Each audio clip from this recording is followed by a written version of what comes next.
You are looking live at The dub is 3, 2. One for the money, two for the show. Three, get ready, four to let go. Talking that talk is all that we don't. It's football time, we ready to roll. We bringing the coaches close to the fans. Answering questions, not from the stands. D1 players for offers and hands. From DF Dubs, the best of the land. Hey, six be coming to play like A. Five be coming to play like A. 4 and 3 be coming like A. Private schools be making it A. Cool in the gang, Bad and Brian doing our thing. Weird and Jeremy ready to swing. Oh, I forgot it's a car to climb. We do it for the dub. We do it for the dub. We do it for the dub. At DF Dub. We do it for the dub. We do it for the dub. We do it for the dub. At DF Dub. We do it for the dub. We do it for the dub. We do it for the dub. At DF Dub. We do it for the dub. We do it for the dub. We do it for the dub. At DF Dub. Welcome to the dub, #1 high school podcast starring Matt Motizi, Jeremy McGinnis, Whitfield Roderick, and Brian Riser. Dallas Fort Worth.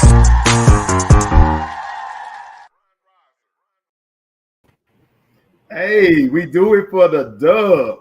All day, every day. If it ain't live, it ain't me. It's your boy Bo.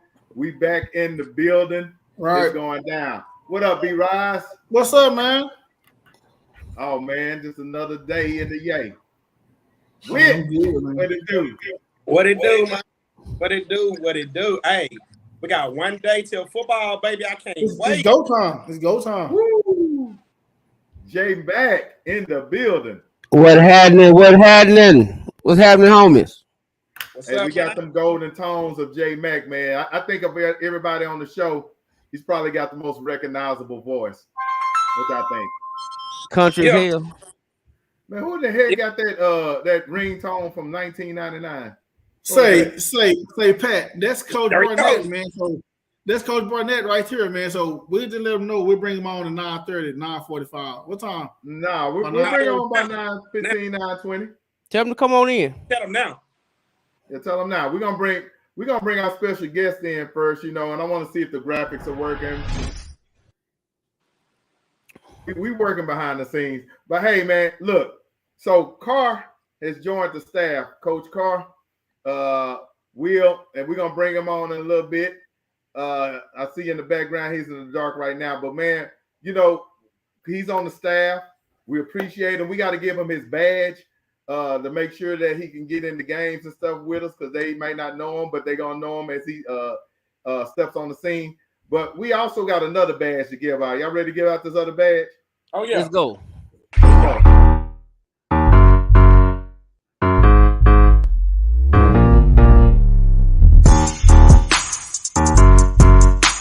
D1 players, DF Dub. Hey, Yes, sir. we done made him an honorary employee of the Dub. Yes, That's sir. his employee How's it packet going? right there. How's it going, fellas? Y'all doing all right? What up? What Yes, up? sir. What up, man? Yes, sir. Man, Good we're to see you excited to guys. have you on. We've been trying to get you on for a while. It's football time, week It 0 is. week. So what a great time to bring on the great Matt Steep. Hey, appreciate So you what's guys having going me on on. Hey, I'm just excited to be on with you guys. I'm a big fan. I watch you guys every week, and you guys doing a great job. And I enjoy. It's entertaining and informative, which is, I know that's the point of the podcast. You guys are doing a hell of a job. Man, salute, man. Appreciate that. We appreciate Salute. it. Hey, for the people in the back that didn't see it, one more time.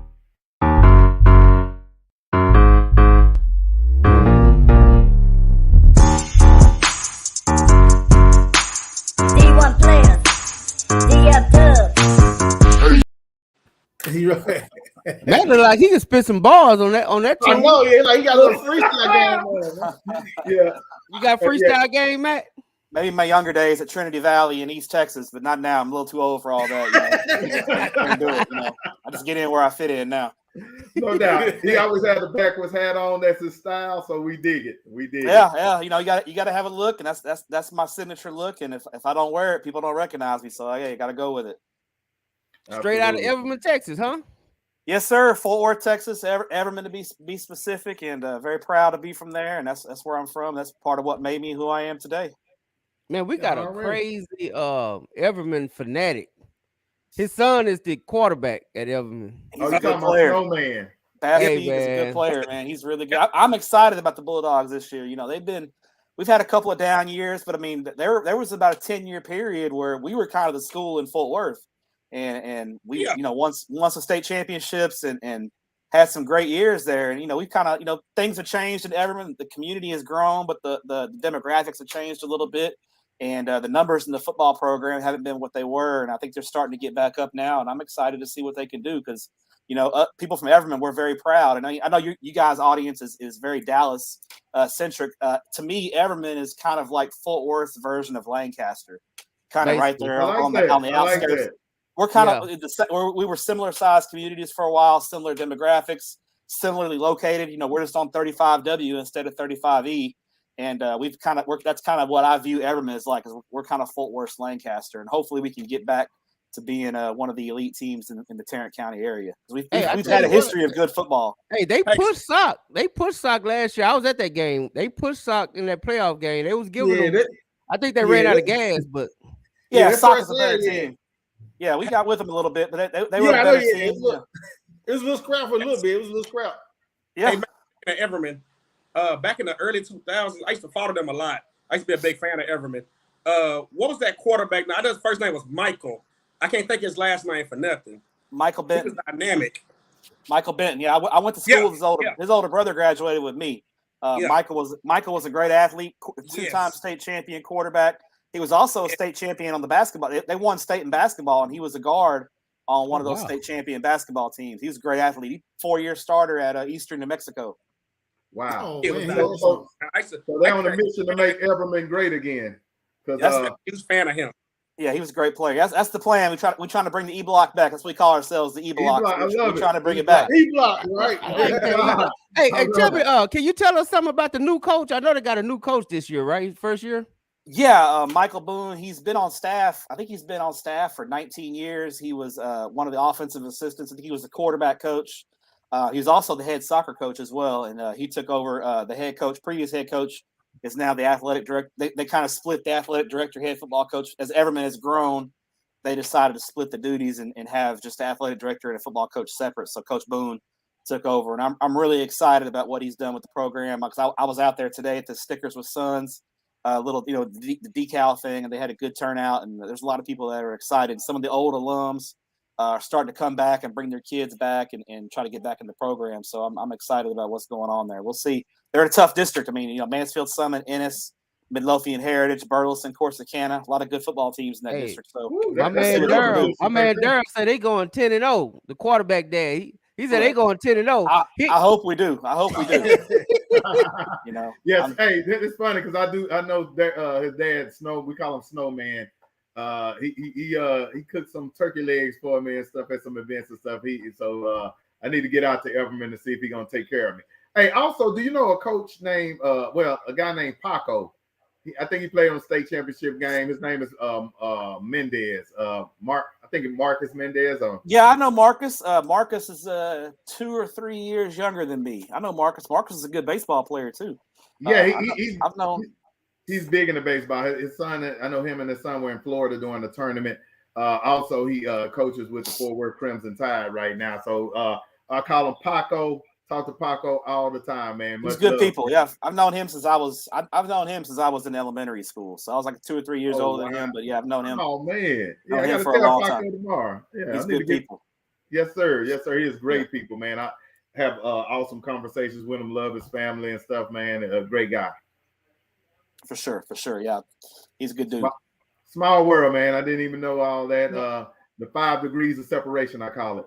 Always, the world is way smaller than we think it is, for sure. Right. Absolutely. So let me ask you this. Normally we would bring someone on like you to kind of, pick your brain about what's going on 685A and all that good stuff. But how did you get into this business? How did you get your start? When did you start? Man, I've been doing this a while now. I've been probably I don't have a typical journalism background. I went to school to be a coach. That was kind of what I wanted to do was get into the coaching game, and just didn't really enjoy being in the classroom when I was doing my student teaching. That wasn't really for me. So I kind of got into the financial sector, but still wanted to be around. high school football. So I just, this is back in 2004, I think. And I just started posting on message boards. Back then message boards were where it was popping. There wasn't Twitter, there wasn't Facebook. You had to post on message boards. And so I started posting on the message boards, and I would give game previews and things like that. And people started, people that work for different websites, were like, hey, man, this guy kind of knows what he's talking about. And so I kind of got on with a rivals.com website. It's called Texas Prep Extra at the time, and just started out, working for free, just, basically working for media credentials. And I was like, I get to go to games for free. This is great. And so it just kind of took off from there, and I've been kind of grinding and doing it ever since. And, it's a relationship business. So over time, you try to have, build your relationships up with coaches, and that's how you kind of get your connections and your sources by being someone who is, I follow up with what I'm gonna say. If somebody tells me something and it's in confidence, I keep it in confidence. And if just try to be straight up and real with people and treat people the right way, treat people the way you want to be treated. And typically it works out in the end. So with a little hard work and just being good to people, I've kind of gotten to where I am today. But I mean, really, it wouldn't be without, because I love high school football. I would be out at these games no matter what. And if you love what you're doing, then it's not really work. I don't view going to games on Friday nights as work. I view it as a privilege. I get to go watch high school football, and somebody actually pays me to do it. And so I feel like I'm kind of living the dream. So it's definitely not work. It's a lot of fun. And when it's a passion, I feel like it'll show up in your work. Yeah, that's how we came across. That's how we all together, because we just love high school football. Yeah, so I mean, I'd be out of the game on Friday night, whether they were paying me or not. I'd be, because I love it. I enjoy it. It's I grew up poor. My dad couldn't afford me to take me to Cowboys games, and even though TCU was terrible when I was a little kid, he damn sure couldn't afford to take me to a TCU game. So what we could afford was go watch the Everman Bulldogs on Friday night. And so that's what we did. Right. So that's kind of how I got into it, was just that when I was a little kid, watching guys like Baron Wortham, play for the Everman Bulldogs and watching them. And that's how I became a fan for the most part. Hey, you sound like us. We'll work for credentials, so we'll hold our sign up at the side of the stadium. Absolutely. You're gonna let me in the game for free. I'm gonna write 1,000 words for you if that's what it takes. So right. I interview everybody on the squad and their parents. So you can go just get me on that sideline. Exactly. Got it. Okay, so I see we have our other special guest in the background. I'm gonna bring him in a minute. Let me ask you this: what's the best game you have ever covered? Man, there's been a lot of great ones, but for me and my money, I still say 2018 North Shore Duncanville is the best game I've ever covered, because to me, that one embodies everything big about Texas high school football. You got big school from the Metroplex, big school from Houston. You had, I think me and my buddy Gabe Brooks from 24/7 Sports, we counted it up. There were 33 guys who signed FBS scholarships in that game.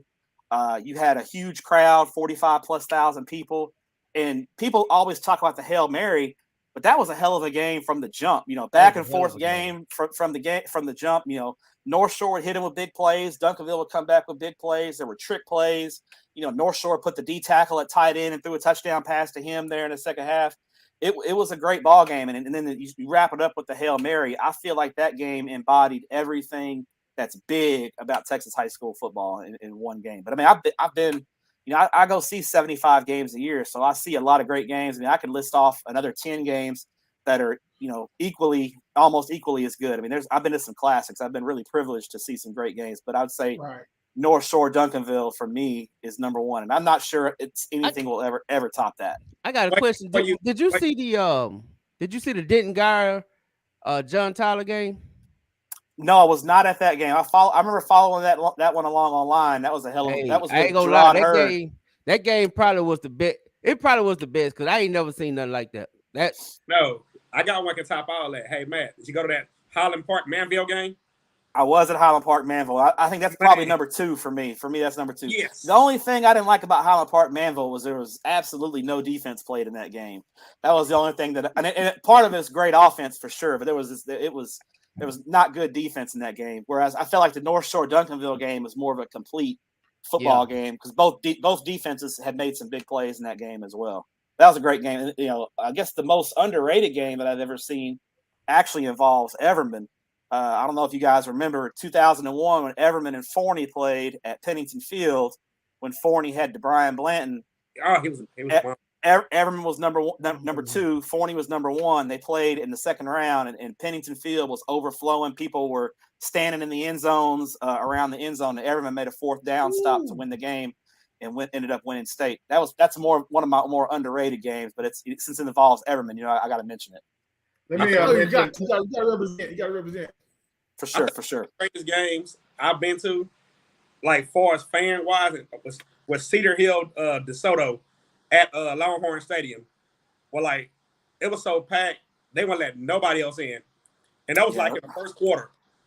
Yeah, some of those big Cedar Hill DeSoto games were back when Joey McGuire and Claude Mathis, when they were going at it. It was some big games for sure. Yeah. Were you at the South Lake DeSoto game at SMU? That's the other hard at the 1 yard line. I watched it online, but I was there. I think I was visiting my wife in Canada at the time, so I remember watching that game online when Kenny Hill got stopped on that goal line stand late in the game. And I was convinced DeSoto was going to win it that year. When they beat South Lake, I was convinced they were going to win it. But it didn't work out for them, and that's just how it goes. Kyler Murray going to do Kyler Murray things sometimes. But and they put, and when we interviewed Mathis, I asked Mathis about that. They put what was the running back? Dontre Wilson. And he hurt his ankle. Yeah, he got hurt. Yeah, he wasn't right. He wasn't right in that Allen game. He was about 50%. Yeah, he shouldn't even played. He was about 50%. Yeah, and that sucks and stuff because that's really the key to winning state is who's going to be the healthiest in the end. You got to have a lot of luck. Yeah, you got to have a lot of luck, man. It's a grind, especially in 6A football in Texas to play 16 games. You got to have a lot of depth and you got to have a lot of luck. Things got to break your way. And that's why. I know people, talk about Duncanville and not winning. I mean, and that kind of thing. But you got to have a lot of luck. I mean, things got to go your way because not only do you got to stay healthy, but you got to beat a lot of great teams along the way. It's not an easy route no matter what. And sometimes it just doesn't go your way. That's kind of the heartbreaking thing about it. It's really hard to win a state championship in the state of Texas, especially in Class 6A. I think that's probably the most hard. That's probably one of the most frustrating things online that just drive me crazy is people act like Duncanville suck. And I'm like, well, how many teams going 16 games every year? Yeah, it's hard. It's hard. I mean, it's not easy. And I feel like, just the bad. I mean, if Jaquindon doesn't get hurt, I truly think Duncanville wins it in 2019. Oh, no doubt. No doubt. And then, 2018, they lose on a Hail Mary. Now, if you want to nitpick on them, I think last year you could probably nitpick them a little bit last year. I thought last year they should have won that game. Yeah, no doubt. I hated their game plan.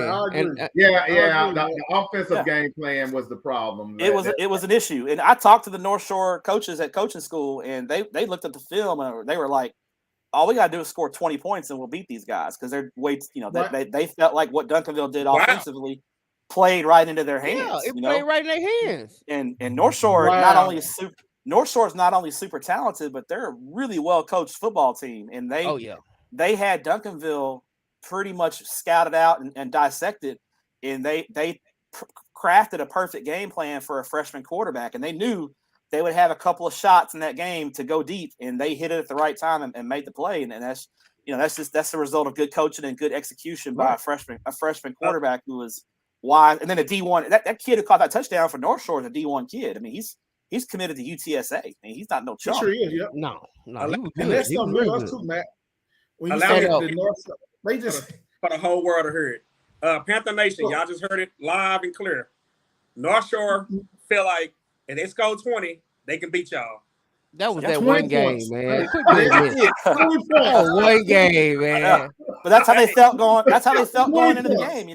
They felt like if they could get to 20, they could hold Duncanville under 20 points. Wow. Well, you can't blame them if you got a run dominated team and one of your specialties is stopping the run. Exactly. They felt like Duncanville played right into their strengths, and they didn't think Duncanville was going to push the ball downfield and test their secondary. And Duncanville really didn't do it a whole lot, and so. They did it. They didn't capitalize. They didn't. Yeah, they dropped the. They had a couple of chances. Anyway. Yeah. Anyway, breaking news.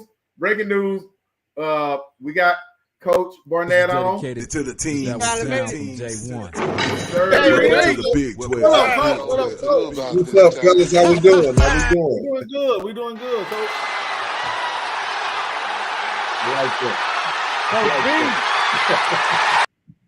Welcome to the Dub. Man, thank y'all for having me. What up from Holland Hills? It's a pleasure. Holland Hills, baby, 75241. Already. Hey, home of the great Carlos Lynn. He quick to remind you where he come Yes, from. sir. Absolutely. Hey, Coach, I got something to ask you though, man. I was perusing through some pictures and stuff. You got to tell me what's up with this. What's up with this bow tie right here? Oh, baby, that's what I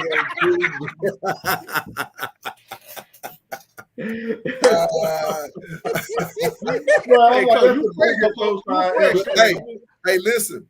We can get on the bow tie, but you got to know those are hand ties, so that's not a cheap bow tie now. Oh no, I saw it in the I saw the knit. Look at the knit right there. Yeah, that's Grandma Love or something. That's custom crochet right there, baby. That ain't the 80s cummerbund bow tie, is it?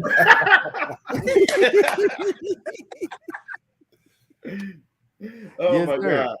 But man, great to have you on the show. I think I found there was a picture. I don't know if I have it on here, but I know there was a picture where I saw you being interviewed by God, I can't think of my guy's name with Texas High School Sports. Yeah, Tepper. That's my guy. That's my guy. Actually, that's my boss. That's my boss. Actually, okay, that's the boss. Hey, you got the right guy on right now, Matt Stepp, because quiet as kept. When I started at a Maceo Smith, Matt Stepp was the guy that kind of helped me. Matt did that for me. So it's good to see you, Matt. It's good to see you. Remember, I came over to AMACO and talked to you, chopped it up with you for a little while there when you were at AMACO. You know, I try to get my credibility in going, representing in the DISD and Fort Worth ISD schools, give those guys a little love. Oh yeah, absolutely. Joe Child said that Hutch is going 10-0 this year. Absolutely. Already. Now, coach. Now, if you've been watching the show, you know we got a Carter fanatic on the panel. Yeah, and you just said that. I saw the steam come off his forehead.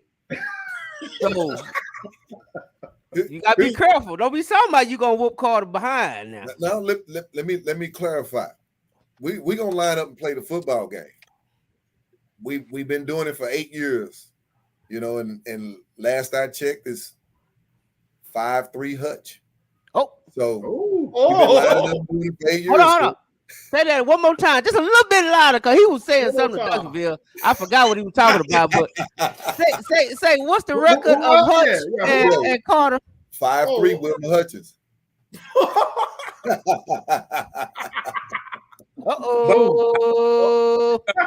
We'll add this though. I might need to leave that up there for a while. I will add this though. The Cowboys took the last two. Absolutely. That made the bird go away.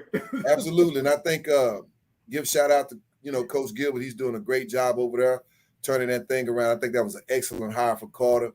You know, Coach Gilbert has a great offensive philosophy, and what he's doing with his kids, man, is really proving positive for them. So kudos to Coach Gilbert and what he's doing over there at Carter. That's one of my good friends. So I really excited for what he's doing over there at Carter. Yes, sir. That's a great picture. That was a great picture. That's fall camp. I like them helmets, Coach. Oh yeah. You know, we first class over here. You know, we Adidas branded, so everything we do is shut in Adidas, man. We run 7 uniforms and 3 helmets, so we treat our kids the same way they treat them at some of these big time 6A programs. So you come to Hutch, man, you'll see the royalty that our kids get. And I tell you what, nobody throws a homecoming tailgate like Hutch. I'm gonna say nobody.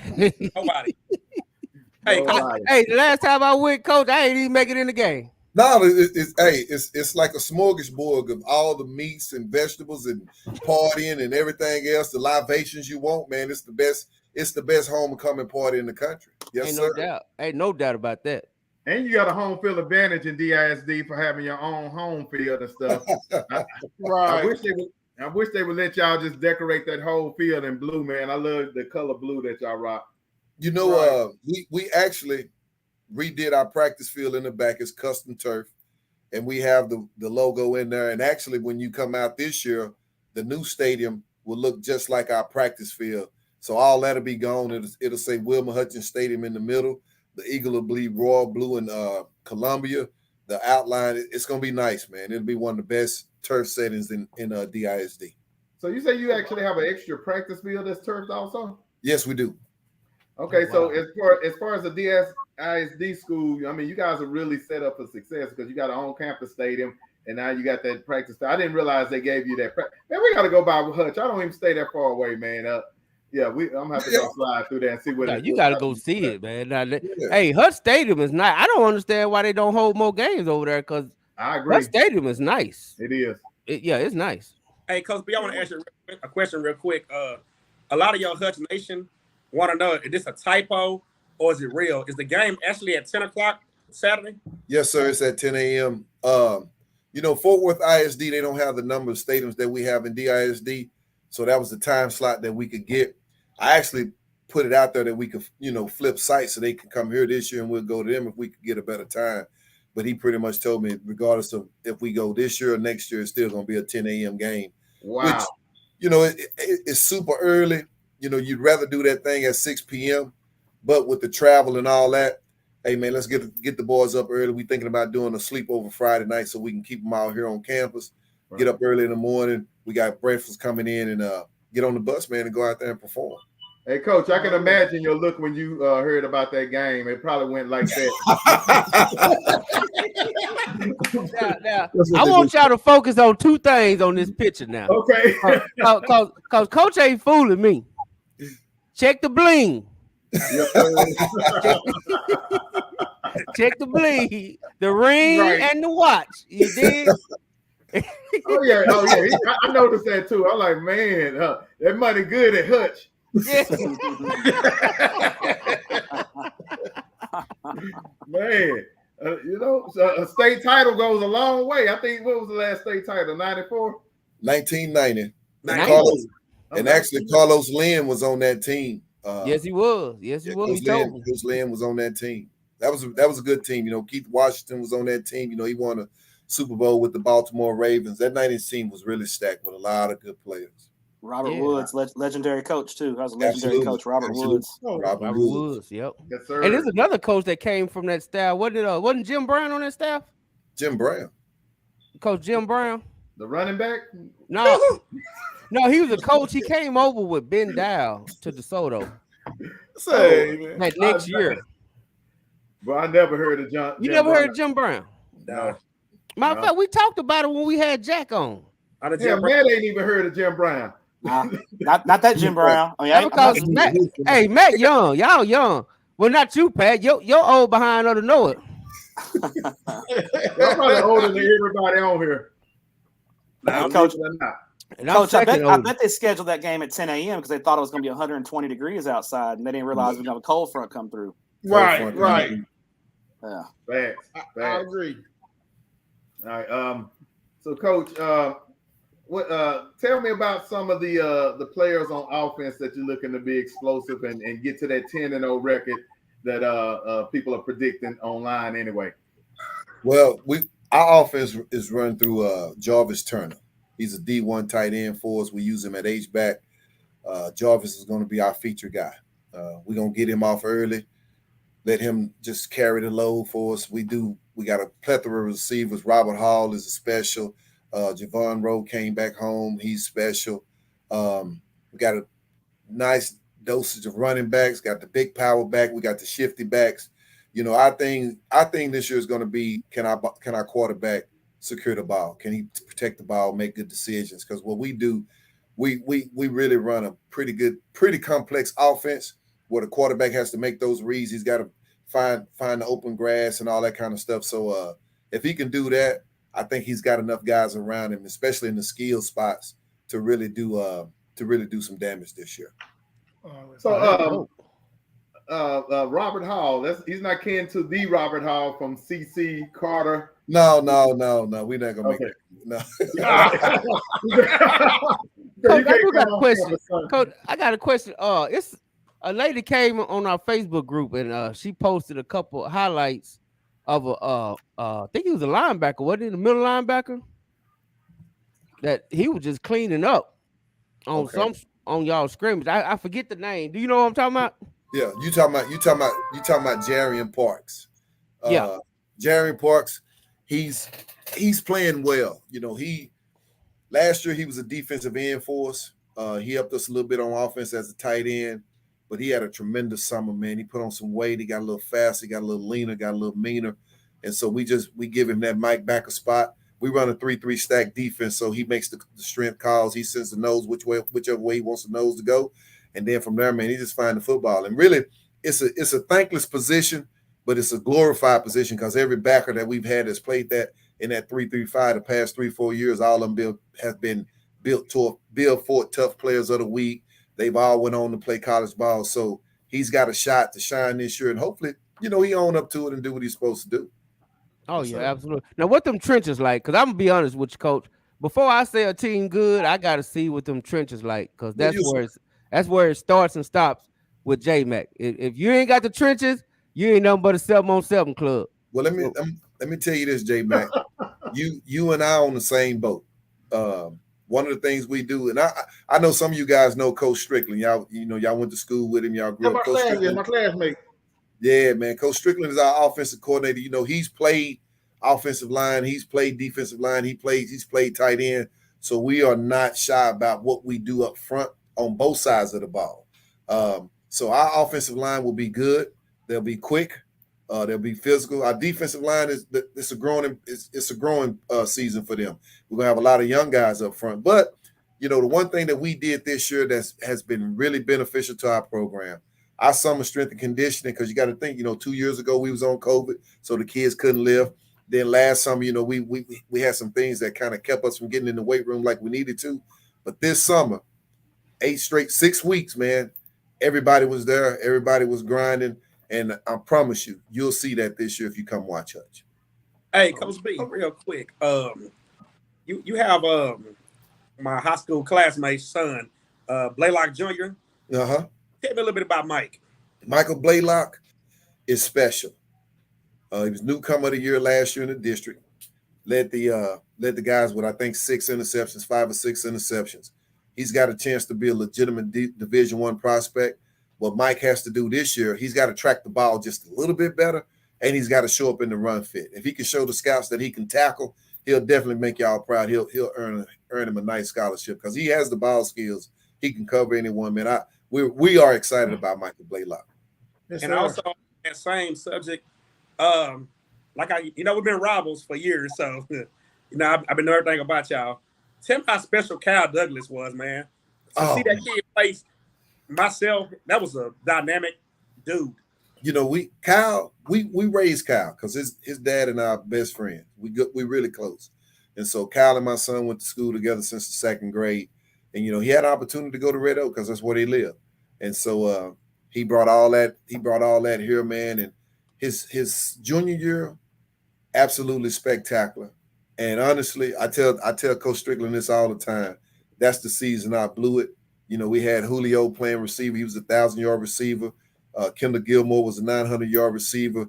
Kedrick Chancellor at the backyard was a 600-yard back. We had all the talent that year. We ended up going 9-2. We lost to South Oak Cliff and we lost to Salina. Those are our only 2 losses. But Kyle Douglas was phenomenal. You know, coming into his senior year, he had the meniscus tear. Yeah, and it kind of slowed him down a little bit.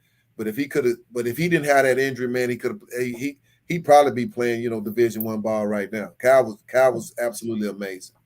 Yes, sir. Yes, sir. Tell me this, Coach. What you think about the two new teams that look like this that came in the district with Salina and the new Frisco team, which I guess you probably would know, that they got a lot of those Lone Star kids end up going over there. And Liberty. And Liberty. Yeah, you know, Frisco's just a mess, but evidently the new school somehow got all the good kids. Yeah. Well, you know, the way they zone those schools out there when they open a school, Frisco has a true choice of school. You know, everybody says they have open enrollment, but Frisco has true open enrollment. If that's where you want to go, you can go there. I can't tell you much about them. I hadn't seen any film on them. They hadn't really played any games. The good thing is they got to come here. You know, I like it when they come here because our band is special. Our atmosphere, you know, is very exciting. So if they aren't acclimated to that, you know, it takes a minute to get accustomed to that. Make it homecoming. Man. As a matter of fact, it might be. I guarantee you, their eyes get big when they get off the bus. You make it home. Hey, that might be a game the Dub need to get them sideline passes, coach. We're always looking for sideline passes, like Matt back in the days. You know, I would want you guys. We'll work for sideline passes. I'm gonna ask you about Saturday. Can the Dub come Saturday? Yeah, y'all come on out. Come on out, man. Listen.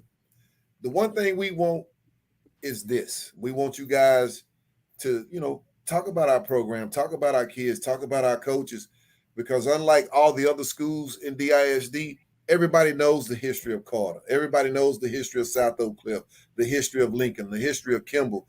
And what happened to Hutch is an unfortunate thing when they shut the school down. Right. When you get an opportunity to restart that, there's a generational gap where people just don't think about Hutch. You forgot about Hutch. So we kind of sit out here, and we on that 20 corridor. So it's Hutch, Lancaster, Cedar Hill, Duncanville. So it's a whole lot of schools in a small area. And, everybody get their fair share of attention, but we kind of fall under the radar sometimes. So definitely, man, y'all come out any game y'all want. We got the sideline passes, man. Bring your cameras, man. Shoot your video.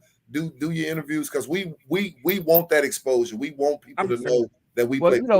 Coach, our motto is very simple. If you ride with us, we ride with you. Absolutely. That's the way I live my life. That's the way we do on the Dub. If you ride with us, we ride with you, baby. So you say you down with us, we'll be there.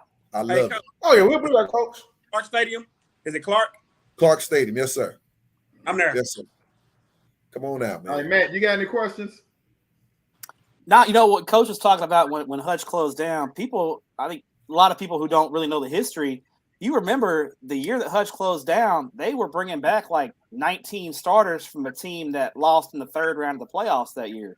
If Hutch doesn't close, I legitimately thought that team with Mike Robinson, they had a chance to win a state championship that year. They were loaded.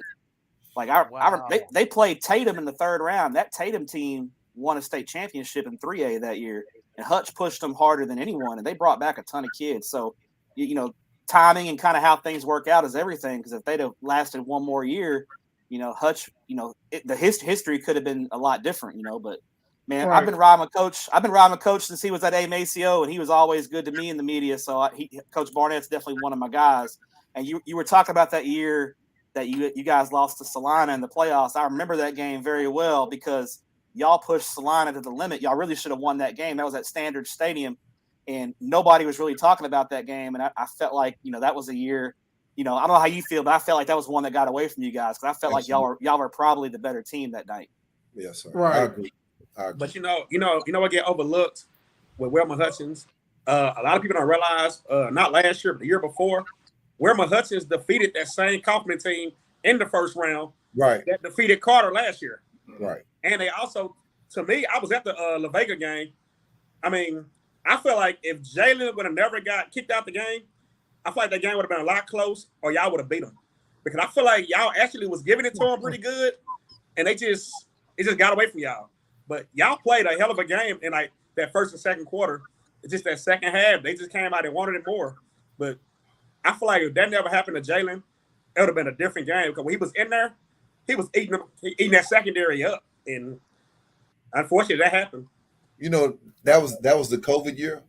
And I'm gonna tell you something interesting about that game. And I'm gonna throw Demond Coach Strickland under the bus. So, we were everybody was dealing with COVID that year. I mean, you had a player get COVID, man. The COVID protocols were different, 14-day isolation and all that stuff.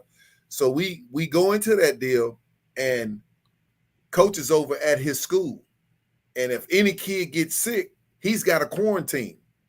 So we go into that game, no OC and no DC in the second round of the playoffs, because of the COVID protocols. And just like you, I was really proud of the kids, because they were fighting I think 2019 Waco La Vega won the state championship. So they was fighting a state championship program without two of their coordinators. And like you said, Jalen, man, getting ejected from that game changed the outlook for us, because we were really moving the ball well against them. Easily. Y'all was moving it with ease. I mean, when the game first started, everybody was like, La Vega finna blow them out. Y'all came out there and hit them in their mouth early. They didn't know what hit them. And like I said, after that incident happened with Jalen, that's when they took control of the game. But I feel like, Jalen, he never got kicked out of the game. I feel like it would have been a different outcome. But like I said, the week before, y'all handled Kaufman, and this is the same Kaufman team that blasted Carter 24-0. So I know what you guys are capable of doing. I didn't see it with my own eyes. I feel like y'all program has always been dynamic, and I feel like y'all one of those programs that's gonna be back on the rise soon and gonna be a powerhouse. Yeah. And we definitely got to keep y'all out there in the forefront, because I feel what you're saying. Hutchins kind of fell back a little bit in the background from the DISD or even just the Southern sector teams. And we got to get you guys back out there, because you're running a good program. Thank you. You got a good staff. You're running a good program. You're putting out good kids. So we got to get you back out there, Coach. So just keep talking. Just keep talking and keep coaching. I'm down with the dub, baby. I already told you. I'm down with we already know. Yeah. Hey, I will be there Saturday. I had to throw that in there real quick. Coach Barnett. What's up, Will? What's up, baby? How you doing, boss? I love you, dog. Man, it's good to see you. It's good to see you. That's How you doing? Will Lowe. How you doing, man? I'm good, man. I almost told him a story about you, man, but I ain't want to tell him. Tell it now. Tell it now. Tell it now. Tell the truth, shame the devil. Let's go. So Will is coaching college ball, and he know all the traps. He know all the schools in DISD. Traps.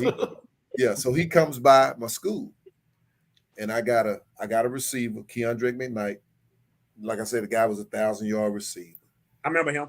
And he said, Coach, who you got? I said, come on, I'm gonna show you my receiver, man. So we go down to the room, pull the kid out, and Will standing there. He look at it. But Keandre was so soft spoken. He was introverted, and Will was trying to get him to open up and talk to him, and he just wouldn't. And that old Carter cowboy and Will came out. And he was like, "Say, man, Coach can't sell you better than you can sell yourself. You got to learn how to speak for yourself." And I thought that was so impactful, because sometimes our kids, when they have those opportunities, they freeze up, and they shouldn't freeze up, because if you can tell your homeboy you're gonna smash him, and I'm gonna do this to you, all Will wanted the guy with Keandre to say, "Hey, I'm the best receiver on the team. I'm probably the best receiver in the city. I'm 1,000-yard receiver, man. I want this opportunity because I'll come to your college and ball right now. Just give me the scholarship." Because our kids lack that sometimes, that confidence to really say how they feel and what's on their chest. So we're trying to bring that out of them. So to take it to another level, I feel really, really bad about that, though. You know what I'm saying? The gift is, I was at Alabama A&M. I was a recruiting coordinator, and the receivers I had was Tank Dell at Houston, O.J. Hilara, Ishbom.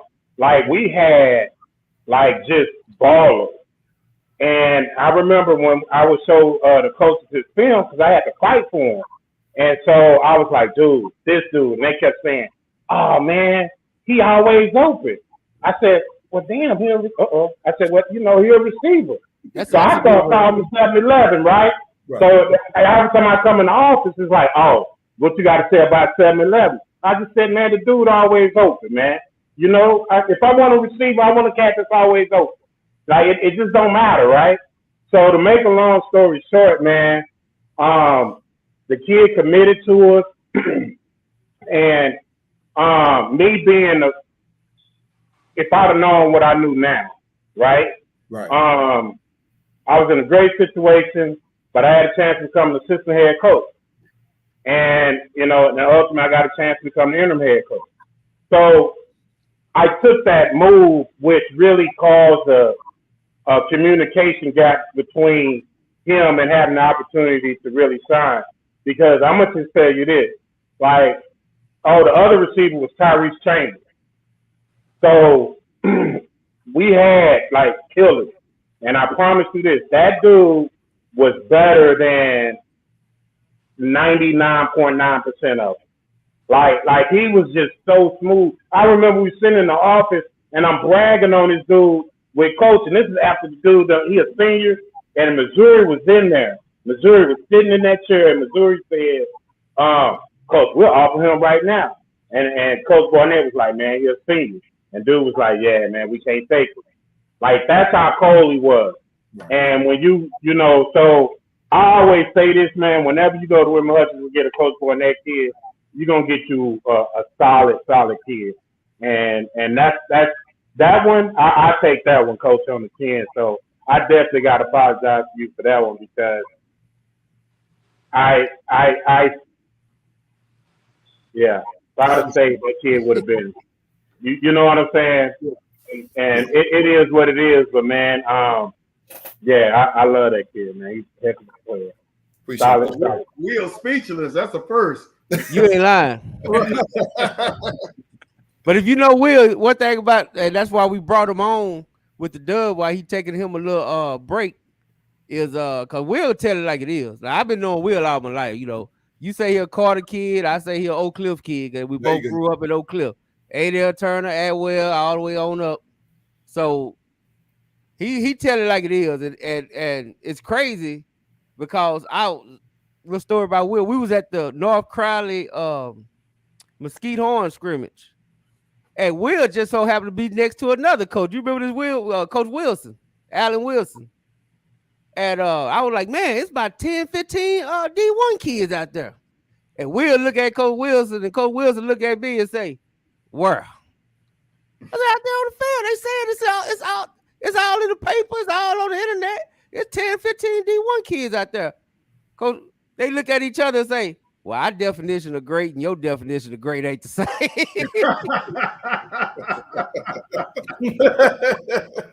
But that's what you get from an old ball coach, man, that just tell it like it is. And I appreciate being around people like that. So that's why we got Will on. Hey, Big Will, you meet me in Fort Worth Saturday? At 10? Yeah. Yeah, so what time that other game? Which one? 6. 6. Oh yeah, we got plenty of time. Absolutely. Yeah, I'll meet you out there, baby. Let's go check out Coach Barnett, man. Let's go, I'll be there. Hey, look, and this is what Hutch don't know. They started they started quarterback on that state championship team. Rod Hill was our starting running back in Little League football when we played with the Redbird Raiders. Like him, Byron Hansport, Mark Williams, Andre Patterson. We was like, you know, so Hutch, man, listen, Hutch has great history, great coaches over there, man. Coach, keep doing your thing, man. We definitely gonna be there Saturday. Support you, man, for sure, man. Wherever DISC go, I'm gonna go. I got you, bro. And I ain't gonna hold you to that 10-0, coach, but I am gonna hold you to no less than 7-3. I'll take that. I'm gonna hold you to 1-0, coach. Hold on. Say it again, Will. I'm gonna hold you to 1-0. You got to play them one game at a time. That's it. I love it. That's it. That's them coaches talking now. That's them coaches talking now. Hey, we got a Dunbar comic for you. Let me read it to you. Oh yeah. I saw that. Yeah. He said, we're not phased by Hutch. Y'all gotta come to stop 6. Oh, okay. You banned and all. Now, see, coach, I'm gonna be honest. See, because he mentioned stop 6, I'm gonna miss that game. But I'm with you in the spirit. I'm just saying, because I'm too old. I'm too old to be running. I'm too old to be fighting. I'm just too old, coach. I'm just being honest with you. I'm 47 and I'm looking forward to 48. You know what I'm saying? Hey, as a matter of fact, it's 10 in the morning, though, Jay. It's 10 in the morning, dog. The streets don't sleep, baby. The streets don't sleep. Hey, Coach B, real quick. Cruising the internet streets in 564 with J Mac, only on the Dub. That's it. The streets don't sleep. I told y'all. We played Dunbar back in the 2000s at Clark, and let's just say, man, we beat them so bad. By the time the game's over with, they whole side was on our side. So I don't have that story. So Yeah. Hey, Coach ELZIE, before we get you out of here, we got to get to our prediction segment and stuff like that. I just want to shout out any coaches, anybody that have been great to you, any mentors that got you into this position you in. I'm gonna tell you this, man. Y'all were talking about Alan Wilson, and I'm Jason Todd and Kendall Miller, Coach Barrett at Kennedale, all man, even Todd Rogers at Argyle, man. Some of these guys have really poured into me, made me the guy I am, like Matt Stepp and Greg Tepper and Aaron Hardigan, everybody that gave me an opportunity to just platform our football program. But I'm gonna end with the story that I got from Alan Wilson, my first year as a head coach at Wilma Hutchins, at Maceo Smith High School.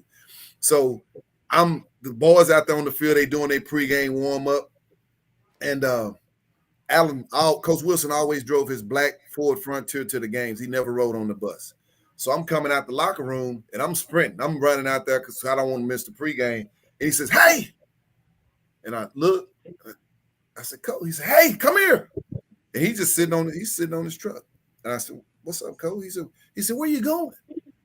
I said, "Man, I gotta go out here, man. We playing y'all tonight. I gotta make sure the team is ready." He said, "Hell, son, if they ain't ready by now, they not gonna be ready." And in that moment, that's what greatness does. You be prepared before the moment and be prepared for anything, because anything can happen in the game. And Coach Wilson taught me that my first year as a head coach. So what we do, I never leave a stone unturned. I always check all the traps, because at the end of the day, got to be prepared, man. So, hey, stop 6 or not. We come to play football. That's what's going to happen. So. Hey, Coach, I got one question. I do got one question before you get out of here, because you DISD, and DISD just had their first state championship in a while, officially. And you mentioned Coach Todd. I'm just wondering, how is the feeling like when you saw Coach Todd and Sock won state? Did they kind of give you a boost, like, okay, now it's gonna be our turn? It's our turn next? Hey, man, first of all, let me tell you something. Jason, if you guys know him, he listening. Jason Todd is cold-blooded. This dude is a master motivator, man. And if you ever go by there and watch him practice, Todd got 300 kids, and they all want to play for South Oak Cliff.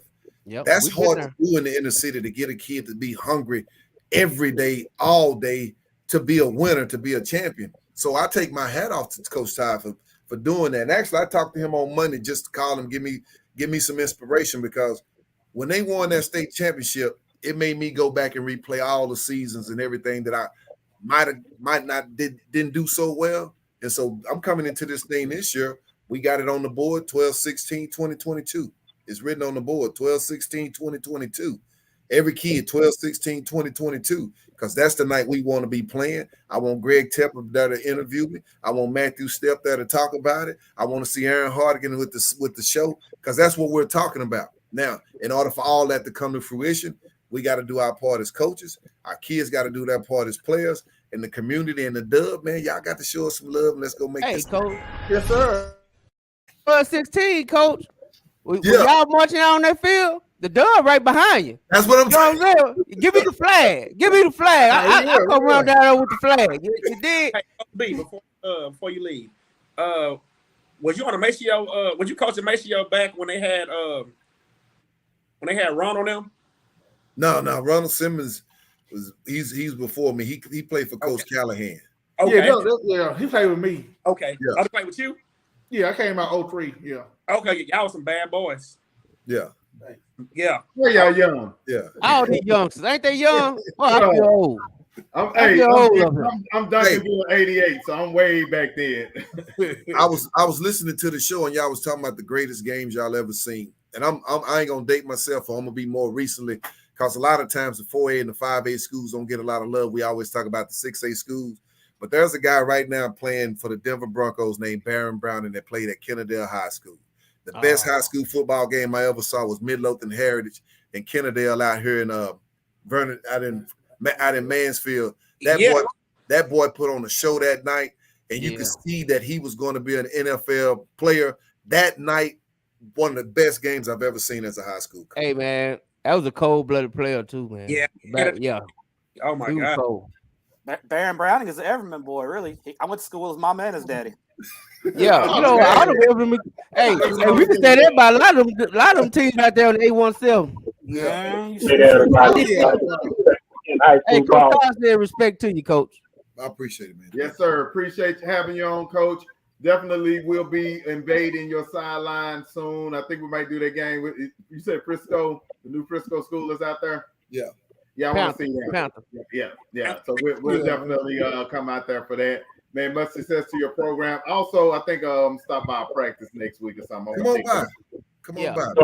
Hey, I got your number locked in too, Coach. So you'll be getting my text. Yes, sir. Hey, we need those passes too, Coach, for Saturday morning. Yes, sir. Right, you gonna get those? Yeah, I'll be there. I'm gonna get there probably about Coach, I'm showing up for breakfast. I don't know what they talking about. I'm showing up for the team breakfast. I want it all. Hey man, hey look, you gotta just tell me no. Yeah. On the good night to see to ride the bus. Yeah. Exactly. You're gonna be right there with the tool acting like he with the band. But Coach, we appreciate you. Definitely we'll be following you this year, and y'all do something great. We'll get you back on the show. Yes, sir. Yes, sir. Thank you. Oh no, you coming regardless. Hold on, Coach B. I actually picked Wait y'all. a minute. Time out. My guy right here. I think we never go ahead, man. I'm sorry. We never end interviews because he has one more thing. I'm gonna call you one more thing. I know, man. 28-12. 28-12. I'll take it. 28-12. I'll take it. Okay, I'm with that. Hey, after y'all play Carter, you want to come on before or after the game? However you want me, man. Whatever you want to do. We got that. Because if y'all win, we just gonna do a whole 20-minute segment of roast and ride. I like that. It's gonna be called roast and ride. We're gonna do 20 minutes of just roast and ride. That's it. That's how you roast with them shorts. With them shorts on right there. Oh man, that's how you roast ride. Coach, we appreciate you for being on the club, and have a great year. And we'll see you next time. All right. Thank you, guys. See you Saturday. All right, Coach. It's official. The Dub is the #1 high school podcast in the 214-817-972-469. And every point in between. Hear from your favorite coaches, players, and high school teams in the Dub. Every Wednesday night, 9 p.m. Join us on Facebook, Texas Youth and High School Sports, and on Twitter. And our new YouTube page, hosted by Whitfield Roderick, Brian Riser, Pat Botese, and Jay Mack, only on the Dub. Oh man, that amazing interview, guys. Amazing, good job. Loved it. Hey, so we got some predictions coming up, and I want everybody to chime in on what we got going. Yes, sir. We're gonna start with number 10 on our list. Carter versus Houston Yates. So Whit, you writing this down, right? You got us? You got a section for me, Wise, and J Mac. I'm ready for this. And then I don't know if Coach fell asleep over there. Will look like his eyes are closed or something. Oh, there you are. I'm listening. And then we got our celebrity guest, and he's actually he's a new employee. If y'all forgot.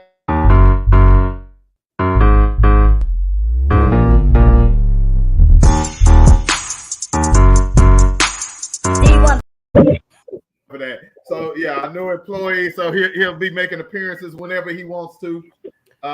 Yeah, he got a free pass. He got a free pass. Appreciate that. Thank you.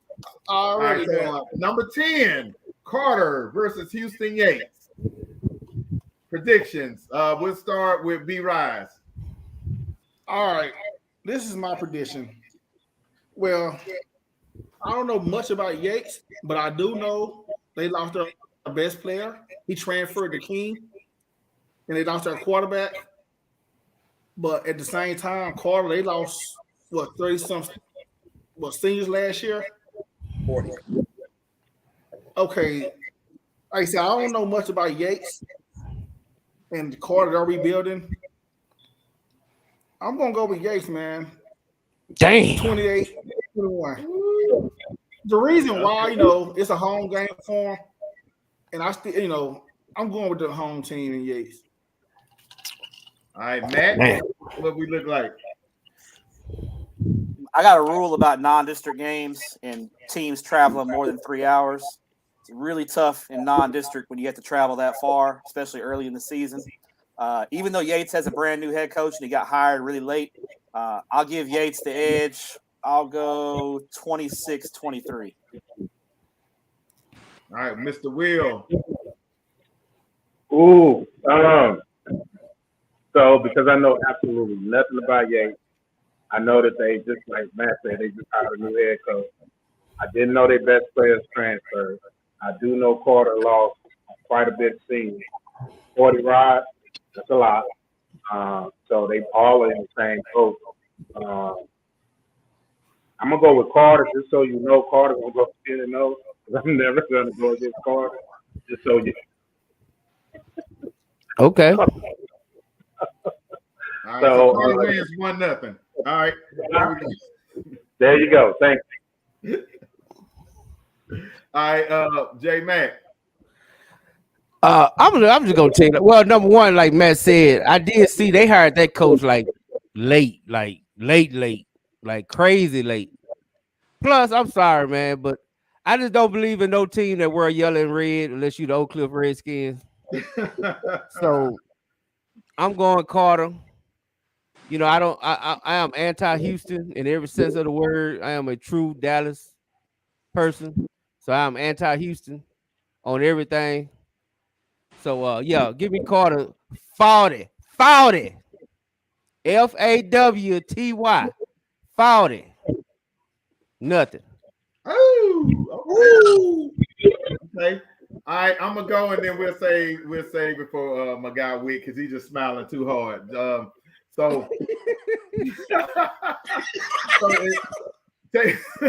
Taking into consideration what everybody said, and that Houston Yates is down the street from my favorite restaurant in Houston, Frenchie's Chicken, but they went 5-6 last year, and turnover on staff and all that. I feel like Carter. I was impressed with Carter from what we saw from the practices. Heard they had a pretty decent scrimmage, and I'm gonna ride with the home team. Carter 30, Houston Yates 20. Get you a campus special. Yes, sir. Say the best for last. Huh? Yes, sir.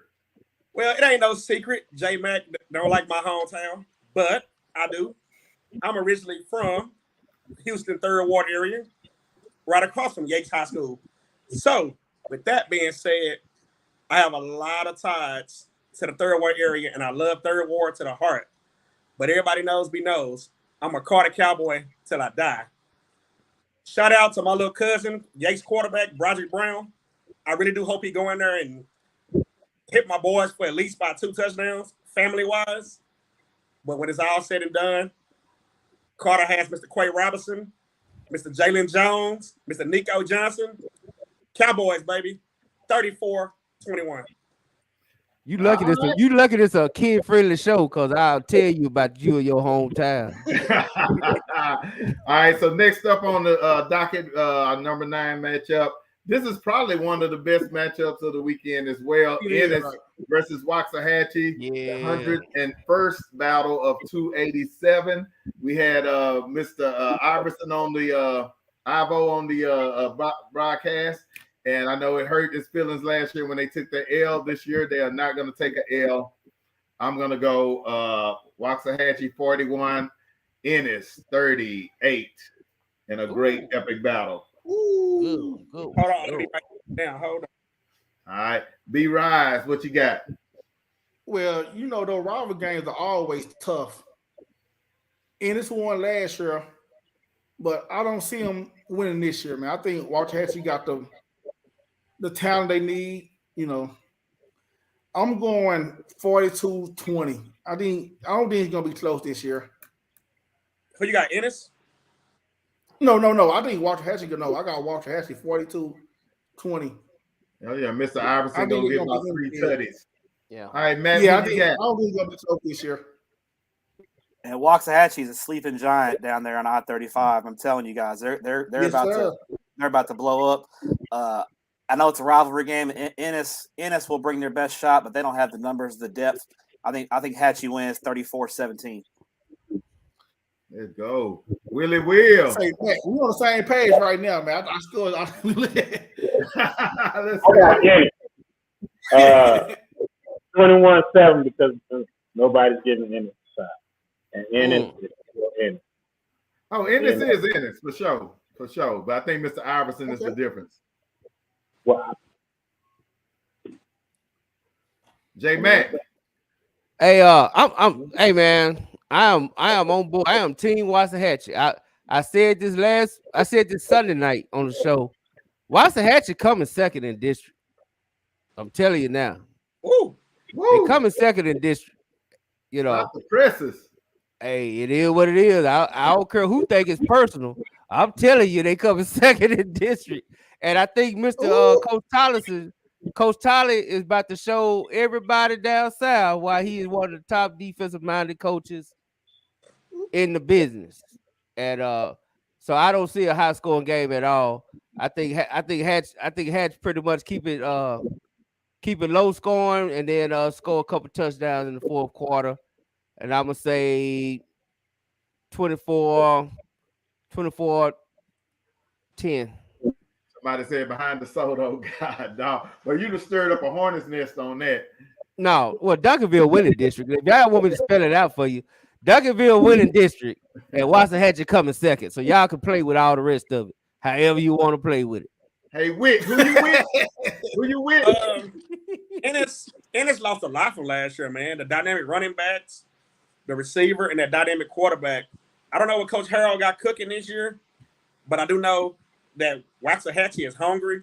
Mr. Young, we had on the show a couple weeks ago. That young man is hungry. And I got Hatchie, 35-17. Hatchie. All right. Our number 7 matchup. No, I'm sorry, our number 8 matchup. Argyle versus my favorite sister, Melissa. They're gonna be mad at me for that. All right. I'm gonna go Argyle. I think Argyle is a proven program over the years. I know they stepped up, didn't they? Which ones? Yeah, both stepped up. Both of them. So, yeah. So well, hell, they're on an even playing field. So we're gonna go Argyle 36, Melissa 28. I don't know where I got 36 from, but I did. All right, B-Rise. Okay. Well, let me first start by saying I don't understand this game in non-district. They both moved up to 5A, so they can meet again in the playoffs. I don't understand this non-district game right here. But just on prediction, I think Argyle gonna win 20-17. Y'all tripping. I'm going 2017. Melissa beat Argyle last year for the first time in a long time. Shut them out, actually. Melissa's defense was the real deal. It still is. On paper, I think Melissa is the better team, but I got questions. If there's one area that I have questions about Melissa on, it's the offensive line, and I feel like that's Argyle's strength as a defensive line. And I think Argyle's got a little revenge in their mind. I think it's gonna be a low scoring game. I think on paper you got to take Melissa, but I'll go with a little bit of an upset and take Argyle 21-17 in a low scoring kind of slugfest. Say, man, we're on the same boat, man. Man, you got a new best friend down here. You know that? You got your best friend down here. Hey, man, Riser keeps it low key. I like kind of lay low in the cut, you know. All right, let's go to our college expert, Willie Will. What a Will? Yeah, so like right on what Matt was saying, like you got to take into consideration that, I beat you last year. And Melissa really has been very explosive the last 2-3 years on offense. So like they put up numbers, so offensively they're going to be really good and defensively they was really good. I think they lost to second, third round last year. So, I mean, they're a perennial playoff team. So, do you build off last year? I think Argyle got something to prove, and I go with Argyle. 28-21. J Mac. Hey man, I'm just gonna put it like this, dude. It's a couple players on that Melissa team that I just can't ignore. They got an offensive tackle that's committed to Texas that was committed to TCU and flipped to Texas. They got a defensive end that's like 6'7", and dude is a beast, man. Nigel He the type Smith, that I think. Nigel Smith, I think is his name. yeah, Nigel Smith, that's him. Yeah, Nigel Smith. yeah. Is he committed Hey, to Notre man. Dame? Is he committed to Notre Dame? I think he was or something. Did he commit? I think he got some did. big time offers. He got some big time offers. He got some. Yeah, he got offers from darn near everywhere. So it's hard. And after watching them beat Melissa last year, I just don't see it. I gotta stick with. I mean, beat Argyle last year. I'm gonna stick with Melissa. I'm gonna put it a close game though. I'm gonna say 21-20. Melissa. All right, who you with? Man. For the last 3 years, Melissa's been dynamic with Sam Flanagan at the helm. What a hell of a player that was for Woodrow Wilson High School and Melissa High School. Their receivers dynamic, their defensive back was dynamic. But man, I don't think I can never bet against Todd Rogers, man. Todd Rogers is gonna always have something. Argyle is never gonna be a team coming to a season not surprising. So, hey, I gotta go with my boy Coach Rogers in a 17-14 game. All right. All right, so okay. we're down to number 7, Euless Trinity versus Prosper. I got 31-28, whoever the home team is. Yeah, I think it's that close of a matchup. I know that Trinity's got a new coach. Is it Lion Weaver? Lion Weaver Jr. Yeah, Lion Weaver Jr. Yeah. I actually met him this summer, and great guy. We had some great conversations. Kind of spent some time with him this summer at the Trinity Field before they tore up the old turf and put down the new turf. Great guy. I feel like he's going to bring that same energy that they had in the past to Trinity and trying to bring that tradition back. If it's at Trinity, they win. If it's at Prosper, they win. So you got the home team? I got the home team, 31-28. Okay. Who at home? I don't know. I'm looking over. I can tell. They going to Prosper. I think they in Prosper. Okay, Prosper wins. All right, B-Rod. All right, man. Trinity wins. Doggone it. Okay. Well, this game right here, man. Usually they got a new coach. They might go with a whole new offensive scheme. Oh no, no. He do the same thing his dad do. Oh, they run the same offense. Yep. Same offense. Same offense. I'm not a big. And I know some of the players up there. They got some big old jokers up there. I know them. They ain't as big as they used to be. I'm not. You know what, man? I'm not big on. They used to be, but they big. I'm not big on that type. I'm not big on I'm not big on that type of offense, man. I'm going with Prosper 35-28. Got it. Prosper quietly has been kind of one of the best teams in the Metroplex that no one's talked about the last few years. I mean, they've been to the quarterfinals, I think the regional finals 3 straight years. They pushed Geyer 2 straight years. They beat Allen last year, and Prosper's a really good program. I think they come in and beat Trinity. Trinity's got a lot of questions. Obviously, Ollie Gordon has graduated. I know they'll still be really good up front. They'll still have a good running back, but when Trinity can throw the ball, that's when they're elite. And I haven't seen them prove they can push the ball downfield and throw the ball. When they win state championships and push for deep playoff runs, they can at least hit you with the play action pass. And early in the season, I think even if they have that ability, it'll be a little sloppy. So I go with Prosper, 31-21.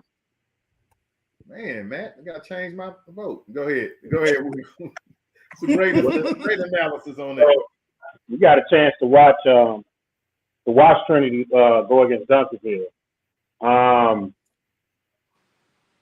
Trinity is Trinity. You know what I mean? Like it's Trinity. It hasn't changed. They run the same offense. They line up in our formation. They run play action. They get the ball on the edges. They like to run at you. Duncanville is on a whole nother level. I don't even think they cross the street against them. So, I'm gonna go with Prosper. I just don't think Trinity right now has the ability to play that type of offense and sustain it and go toe for toe with explosive deep offense. Hey, we got a user say they're running spread, so we're gonna have to have an alert. We got to see it to believe it. He wasn't at the scrimmage we was at. I can tell you that. What's your score, Will? I got 35-14. Wow. And I kind of agree with Will, man. I'm gonna be honest. I was not impressed with Euless at that scrimmage. Yeah, even Arlington Martin was giving them the business. So I just wasn't impressed with them. I think they're a slow team, to be honest. I just, whenever you line up in the scrimmage and your safety is like almost 20 yards back, I mean, you just have no faith. I mean, zero faith. I mean, good Lord. So I just, when I see stuff like that, man, I'm like, nah, you can't beat I just don't see you being beating the best of the best. And like Matt said, Prosper have quietly been one of the best teams, especially up north in North Texas. They've been one of the best teams up there. So I'm gonna go with Prosper because I'm just not impressed with Euless. And I'm gonna throw this in there. North Crowley by 20 against Euless. But okay. Okay. Give me, yeah. I said it. So give me Prosper 28-14. What say you with?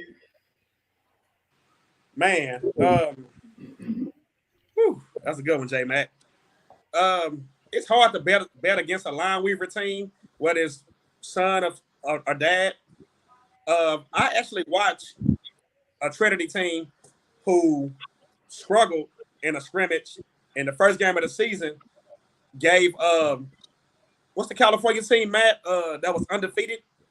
De La Salle. Yeah, De La Salle, a whooping. Yeah. At Newsom Stadium, yeah. Yes, it shocked the world. They had that Trinity team had Division I football players on that team. Yeah. Like don't get it confused. You had a Chris Daniels who went to Texas. Like that squad was loaded. Yeah. They were. How many D1 kids you saw on that scrimmage? But to make my pick, I saw more at Carter practice. Anybody knows Prosper? I know you know, Matt. It is hard as hell to beat them guys at Children's Health. That stadium be rocking. Prosper 31-14. Brian, I'm not scared of that stadium name. They need to Children's Health, yeah. Lord have mercy. Hey, next Money talks. Money talks. Hey, no long analysis on this one. Let's kind of rock through a few of these. Lancaster Skyline, Lancaster 45, Skyline 17. Yeah. Coach Powell, Weibo Nation, roll.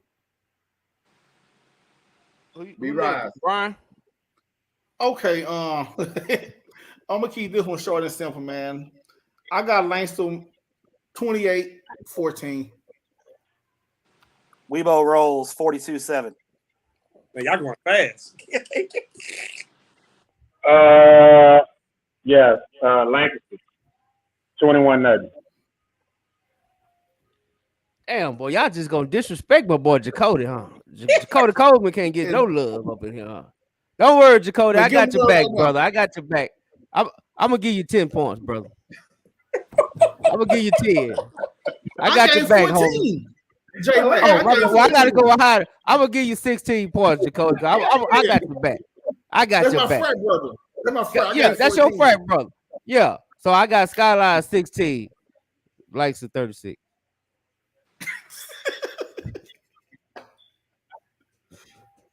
All right. Oh, Witt. Dang, that made Witt disappear. Oh, man. Lancaster 42-7. God. Okay, hold on. Time out. Has anybody seen Skyline? Anybody? No. So we all just operating blind as hell right now. No, I saw him last year. That's all I need. I talked to a coach. I talked to a coach who stormed scrimmage, and he said it's gonna be it's gonna be a long year probably. Yeah, I talked to a couple people that's watched them and they said the same thing. They say homie, they say my boy homie Dakota gonna be running back to both months butt naked with a sign. Man, get me out of Dallas. Oh, What's next, man? all right, next.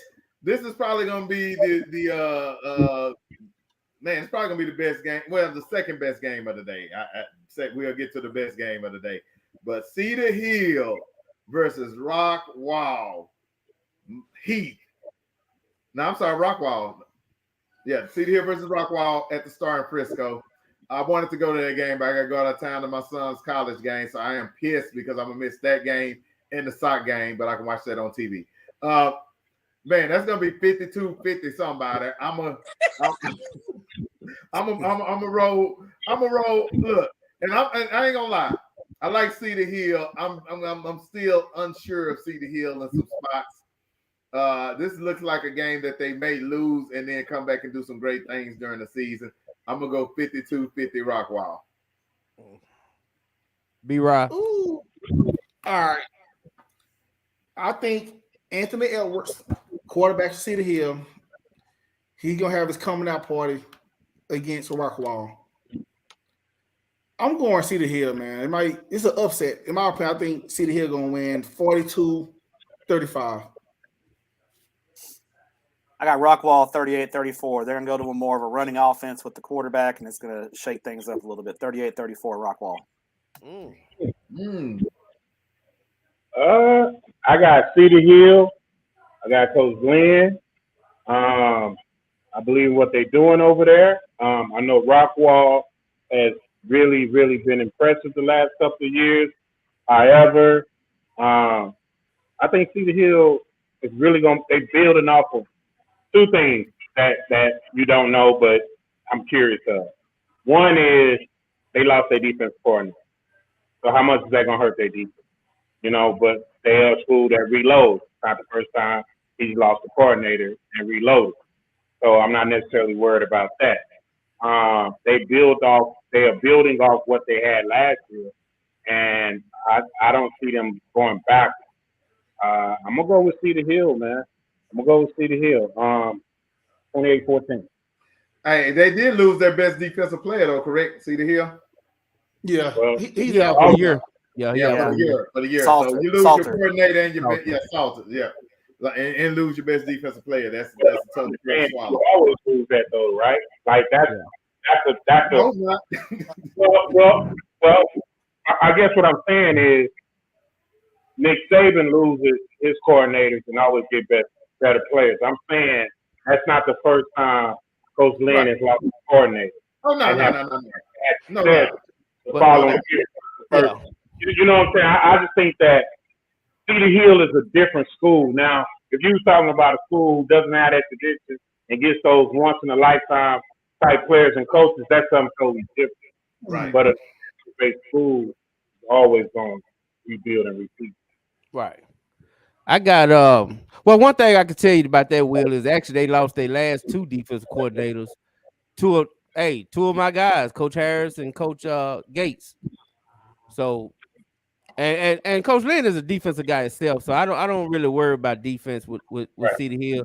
I think their biggest loss was actually my homie that ran out west, Coach Mann. I think losing him really hurt. And Coach Lynn even told us that we was up there at the school. So I do think he corrected though this offseason. And I'm gonna go Cedar Hill. I think they're gonna come out 20. And I think Rockwall gonna steal the game 24-20. Simple, man. Rockwall lost Brady Locke, man. And Matt, you know Brady Locke. What a hell of a kid for 4 years.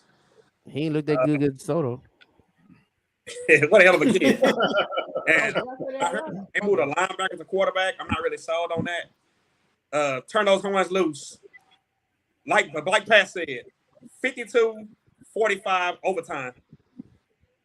Done deal.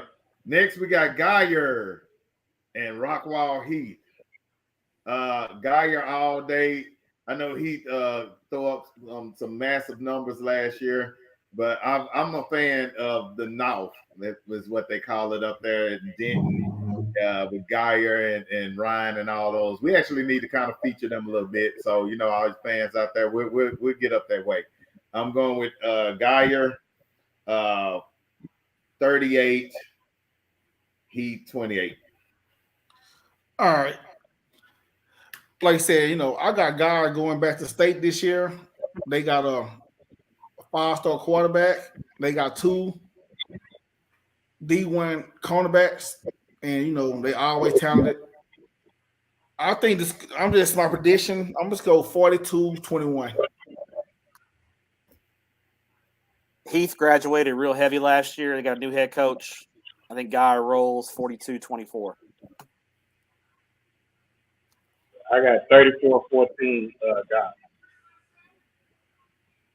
I'm just gonna be honest, man. Denton Geyer is the second best 6A team in the Metroplex behind the Panthers. So give me Denton Geyer 49, Rockwall Heat 3. Geyer 50, 28.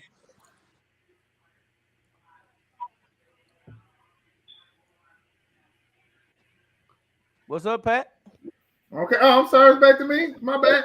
Yeah, come on, let's go. Come on. Hey, you said wrong. I'm sorry. St. Bosco, California versus Allen. I was literally doing some research because I don't know who the hell St. Bosco is. But I see they play a national schedule. They played Mater Day last year and barely lost to them 42-21. That's barely losing when they did what they did to Duncanville last year. So with that being said, they went 10-2 last year. They played some heavy hitters. They played Miami, a team out of Miami Central, and they won that game like 35-12. So this apparently is a decent national team. They're playing Allen.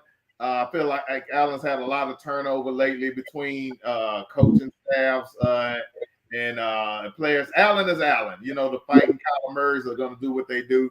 I'm going to go with Allen because I don't like any team from California. 35-28. Ooh, man! If they anything, man, this is a tough one right here. Well, not about home pick, but I guess about the point spread. I don't think it's gonna be close, man.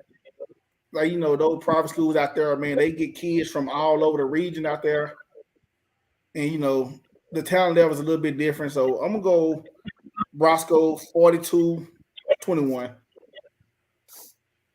I got a lot of questions about Allen, and I think they'll still be good, but this is not going to be a vintage Allen team in Lee Wigginson's first year. Bosco 38, Allen 14. Ooh. Ooh. Boy, and I was gonna go with Bosco. I just don't want to show California no good ass. I'm rooting for Allen, and I don't say that very often, but I don't see it. I gotta pick this one with my head and not my heart. Man, for real. Right. Hey, Matt, Allen got a new coach this year, right? Yeah, Midlothian Heritage head coach went over to Allen, yeah.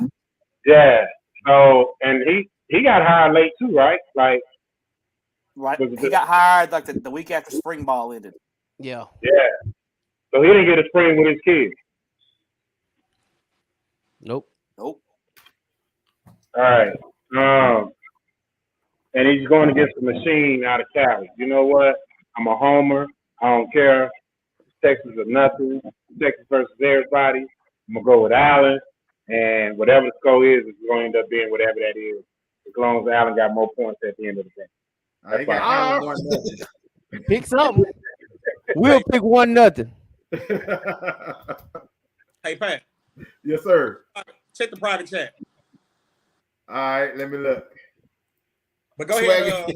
Oh, it's on me. It's on you. Okay. It's on you, Jerry. Oh yeah, man. I'm gonna be honest, man. I'm very curious.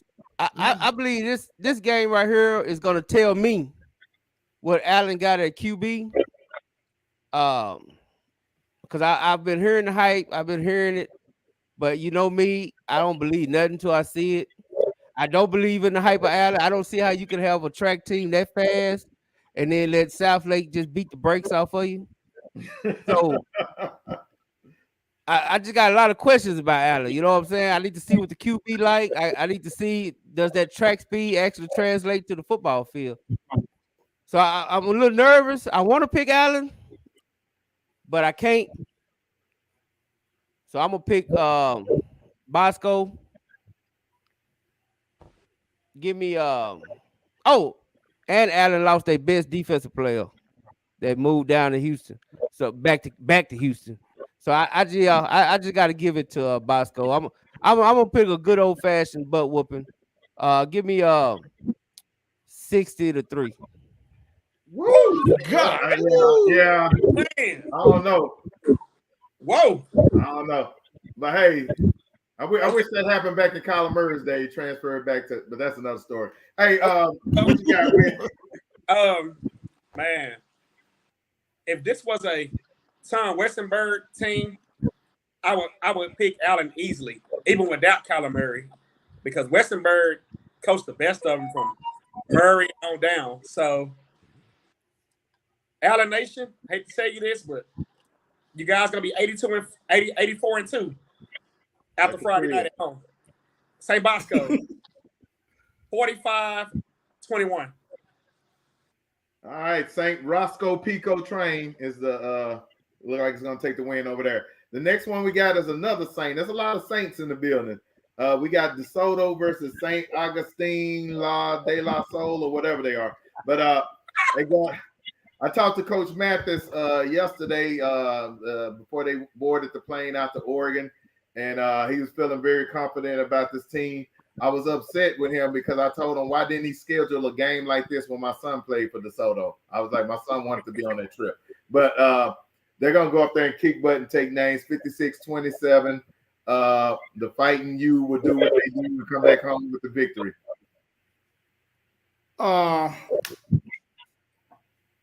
DeSoto, like I said, you know, they always start the season off slow. Like when they played that team out of San Antonio, you know, they didn't look good. They were still getting it together.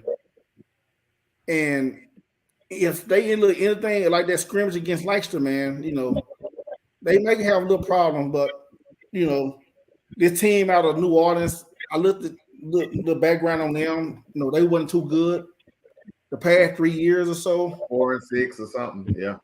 Yeah, so I mean they're just no premium powerhouse. I'll give it to DeSoto, man. 34-17. Easy. DeSoto big 48-7. It's gonna be a wrap. Exactly. This is what we call child abuse game. This is what we want them child abuse games. My bad, Will. Go ahead. No, you good. I got DeSoto 42-2. There it is. I got I'll be honest, man. I wish you would have put me on 3 Coach Mathis, because I would told Mathis he ought to be a doggone shame of himself for even having this game. This is not a respectable game. This is what we call child abuse. This game is ridiculous. Why you gonna go way to Oregon to play a team that ain't won in damn near a decade? That ain't what champions do. You know what I'm saying? Champions don't do that. So you tell your kid, I'm ashamed of him. Tell him I ain't got no pride in seeing him go up there and dog kick some team that can't even beat Carter. Whoa! Wow. So you know that. Oh, my bad. I'm sorry. I'm sorry. I'm sorry. Oh my Lord! I got caught up in the heat of the moment. I'm gonna call Clyde right now. You call Clyde and tell him he ought to be ashamed of himself. Tell him I ain't got no respect. He don't get no respect for this game. He don't get no respect for this game. DeSoto don't get no respect for this game. Okay, they gotta deal with jet lag. Okay, my bad. I got to deal with jet lag. Come on, man. You know what they did? They did never use my tax money to go up there and take a vacation. Hey, is this game on TV? It's on tape delay. It's so bad. It's so bad. The NFL Network said, "You know what? We're gonna play it 2 weeks later." So, yeah. This game ain't gonna be close. It's gonna be this game shouldn't be close. This is ridiculous, man. They could have stayed here and scheduled Venus or somebody. But you gonna go way to Oregon if the dog kicks some team that ain't won in damn near a decade. But you want me to think of you as a national power. How can I do that, Matt? How can I do that, Matt? You make a good point. You make a good point. I mean, you know what I'm saying? You know, I mean, they should if they don't blow St. Augustine out, there's a problem. You're right. Should go if they don't, I mean, come on, man, that's ridiculous. So out, I'm a real hater. Look at him. Yeah, y'all finna go out there and beat Little Sisters of the Poor, but I'm the hater. Okay. But I ain't even. I'm calling this game a no contest. I ain't even got a prediction. Hey, so kids to experience what it's like to go on a road trip out west. And you ain't gotta use my tax dollars. You ain't gotta use my tax dollars to take kids on vacation. Well, I'm glad the show is almost over. Rod is trying to play the idiot. 30-0 DeSoto, Rod. 30-0 DeSoto. The game shouldn't be close. But I got a feeling, you know, I said 34-17. I'm sticking to it. It ain't. I don't think you're going 34-17. All right, Pat, let's go. Let them know how you feel. Hey, I'm about to come up with a game of the week, a zinger, but the game of the week, Duncan. Hold on, before I even talk about this, Duncanville versus Sock. Before I even talk about this, remember where we was a couple of weeks ago. We stood on the bow, that big old bow. We stood out there, and we were blown away by all these 6'5", 280-pound linemen that were coming our way. It was freaking ridiculous. We stood there. We witnessed. We saw. We tried to get Coach Sample on the show, and he turned us down. So who I'm going with? I played at Duncanville. Don't do it. I played at Duncanville. Don't do it. I played at Duncanville. Don't do it. Don't do it. It's family business. This is personal.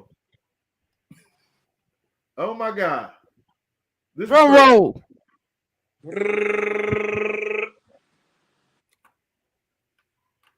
Bro, all right, so I'm going to go with a Mattism. This is a Mattism. He said, vote with your head and not your heart. And my head tells me that Duncanville is still going to win this game. 28-24 in one of the best regular season games ever because Sock is that big and that talented. On the cool, for real. For real. Oh, man. For real. That's going to be fun. All right. Come on, Rod. All right. You know, I put. You know, this is what I think. I think North Shore laid the blueprint of how to play Duncanville. I think Sock has the size to match them offensively and defensively. They do. They do mean. I mean, we can say 5A, 6A, but Sock has a 6A football program. They got over 300 kids. I agree. This just I don't think Coach Sample, man. I don't think he's gonna. I don't think he's gonna change his mentality, man. I'm going with Sock in the upset. 24-17. Ooh. Spoken like the true Oak Cliff man you is. This right, is man, really points of reason. This is the first year.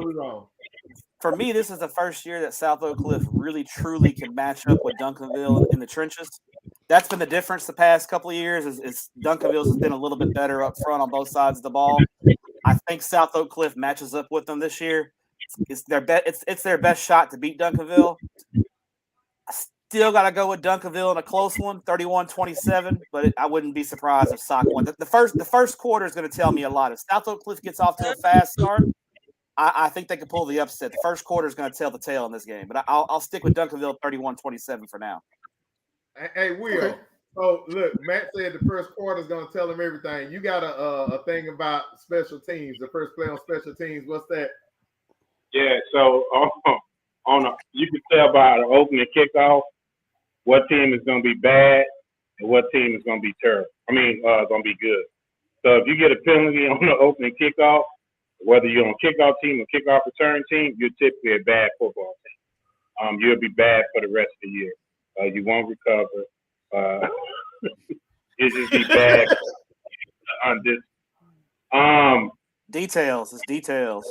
Yes, because if it meant that much to you, you would spend more time on it. Yeah, so this one, man. I mean, again, I'm gonna keep saying it's like you can close your eyes and put your hand and just spin around. You won't, whoever you hit, you say that's the winner, but it could be anybody. It could be Sock, it could be Dunkerville. When you have a game like this, it typically comes down to the players. The coaches have played some role in it, but I just think it's going to be mostly the team that comes into that game and says, okay, I'm just going to do my job. I'm not going to do more than what's being asked of me. I know that I need to go in and be locked in and be focused every play, because that game going to come down to a play, a single play. I mean, shoot, 42, what was it, 42, 20, 21 last year? 42. 42. 27. Right, but they jumped out on them early in the first period.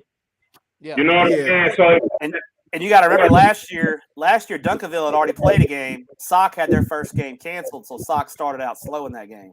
Yeah. right, and then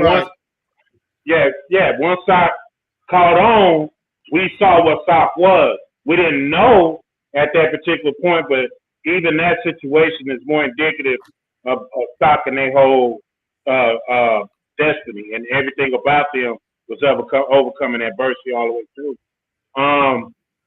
So I think this is the year the student beat the teacher. I'm the business, baby. I think it's going to be some games where, you know, I could see it 21-14. Like it's going to be one of them games. Like it's not going to be we're going to go up and down that field.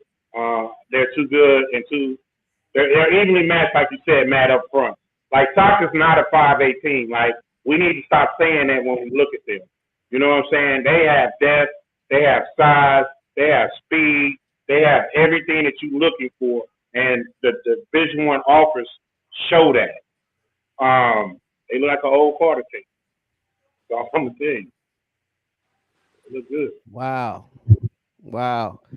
Hey man, see, this is a real game. This is how you schedule when you're a champion. This the kind of game you schedule when you feel like you somebody. When you feel like you deserve to be named amongst the beasts. This the kind of game you schedule. But I digress. Hey man, I'm gonna be honest with you. The student beating the teacher, that's deep. No, I got a lot of hey, Coach Ward is the official defensive coordinator of the Dub. No doubt. You know what I'm saying? So you know, hell, we got him on our YouTube picture. Hell, he gonna be asking for a cut in a minute. We might have to change pictures. But I'm gonna be honest, man. Hey, Sock is so deep, and like Will said, come down to players. I still think Dunkerville got the best front seven in the state. I just don't see. I think they got the best front seven. I really do. I don't think you're gonna score a lot of points on Dunkerville. I think Dunkerville is going. Sock quarterback gonna take an ass whooping. They're gonna be on him. I really believe they're gonna pressure that kid all night. And he's a tough kid. I saw that kid throw a 50-yard pass with a defensive tackle in his chest. But I just think it's gonna be at the end of the day. I think that's gonna be a lot, man. I think the pressure on that is just gonna be a little too much. I'm gonna give the edge to Dunkerville front seven, and I think Willis is a playmaker. I think he gonna bust. I think he gonna get away. He gonna get loose, and I think Caden Durham gonna get loose, and of course Mr. Unstoppable the Corey. Hey man, it is what it is. I mean, Sock is a great story. I ride with Sock. I'm picking Sock to repeat, but I can't see him beating Duncanville. I just can't do it. You got to show me. Once you beat him, then I'll pick you from now on. But you got to show me. So give me Duncanville. Give me Duncanville 29-13. Okay. What? Matt, Matt had to get a look on it. I'm waiting all night for this. All night for this one last game. I'm gonna start by saying my final. Wait a minute. You was waiting all night for this? Oh yeah. Hey, Jakes, I hate to say it, we're gonna come down there and destroy y'all. But I thought that was the game of the year for you. You talking about all night long? Okay, back to you. I'm sorry. I'm waiting all night for this. I'm gonna start by saying this. My score prediction is gonna be 31-28. But before I tell you who that 31 belongs to, I'll tell you this. Man, you got a game with the trenches on both sides. Like you said, we went to South Oak Cliff to see them practice, and man, hey, that offensive line is that's almost an NFL offensive line. That's a Nick Saban offensive line type to me. With that being said, Duncanville has had dynamic quarterbacks over the years. Mr. Solomon James came on late last year to me. I remember in the beginning, me and Jay Mack was always talking like, man, I'm not sold on this kid. And as the year went on, that kid started being dynamic. And I feel like he did his part. They always had good running backs, you know, from Tristan on to now. Durham is going to get his. The wild card in this game is going to be receivers versus defensive backs on both sides. You got Kylie. You got the other kid we saw in practice, number 13. I don't know his name. You got Muhammad at receiver also. And you got Randy Reese going up against Spencer. And by the way, I want to point out, Lamondre Spencer is probably, Matt, you ever heard of this kid, Lamondre Spencer from Duncanville? I think he's one of the most underrated defensive backs in the state of Texas. I don't feel like he get a lot of recognition that he should get. I watched him last year against Jonte Cook. I know one play, Jonte beat him for like a 70-yard touchdown pass. 99. Off a fluke play. Yeah, 99. But the next play later, they threw that same exact play, and he picked six that mud to the house. And DeSoto didn't throw that no more that night at all. So with that being said, I think that matchup there, Kylie and Spencer, is going to be a one to watch. Did you flip it around? Muhammad and Moore, that sophomore kid is dynamic. So with that being said, man, at Kincaid Stadium, 6 o'clock, Saturday night, it's going to be a bear and a panther go head to head in a dog fight. And when it's all said and done, man, Panther Nation, I'm not riding with you. Why you show the back of your phone?